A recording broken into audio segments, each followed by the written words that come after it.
Shalom, selamat malam. Pada malam-malam ini saya ingin membagikan sharing terhadap apa yang sering kita pertanyakan, mengapa sih sesuatu itu tidak dilakukan aja sama Tuhan untuk melindungi umatnya begitu. Tetapi saya belajar apa yang diceritakan dalam Alkitab, ada 5 peristiwa. Peristiwa pertama itu mengenai kelaparan yang terjadi di zaman Elia. Pertanyaannya, kenapa waktu itu Tuhan tidak mengubah kelaparannya begitu. Tetapi yang Tuhan lakukan adalah memelihara Nabi Elia dengan burung gagak, yang membawa roti, membawa makanan untuk Nabi Elia, dan menyediakan air untuk minum di sungai Kerit. Yang kedua, peristiwa di pesta Kana. Kenapa Tuhan tidak melalukan tentang kekurangan itu?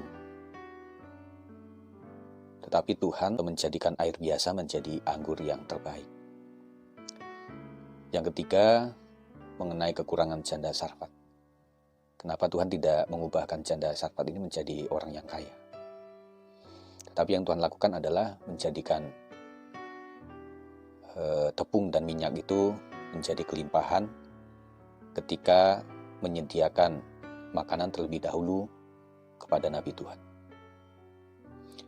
Kemudian peristiwa yang keempat adalah tentang Yunus. Mengapa Tuhan tidak mengubah perilaku orang-orang sekitar kapal itu untuk tidak menceburkan Yunus ke lautan? Tetapi yang Tuhan lakukan adalah menyediakan ikan besar bagi Yunus untuk menyelamatkan Yunus, dan kemudian Yunus tetap hidup untuk melanjutkan misi yang diembannya untuk mengabarkan kabar tentang penghukuman bagi Niniwe, sehingga membuat orang-orang pada waktu dia mendengarkan kabar ini bertobat dan berbalik kepada Tuhan. Yang terakhir adalah mengenai kekurangan makanan yang terjadi pada orang-orang banyak, sekitar hampir 5.000 orang. Kenapa Tuhan tidak mengubah situasi di mana kekurangan itu tidak terjadi?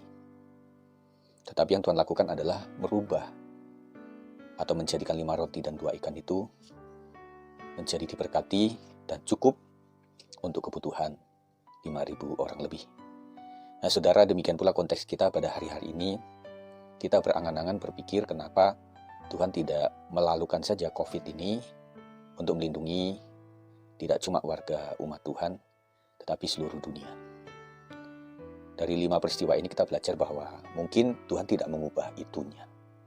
Tetapi sama halnya dengan umat Tuhan, Nabi Tuhan pada waktu itu, Tuhan yang akan melindungi umatnya, Tuhan yang akan menyediakan makan minum umatnya, dan Tuhan yang akan melimpahkan dari hal-hal yang kecil, yang sederhana di dalam rumah kita, menjadi penuh dengan berkat Tuhan. Sedikit yang kita punya, tetapi di tangan Tuhan akan diberkati luar biasa. Tuhan memberkati, selamat malam. Amin.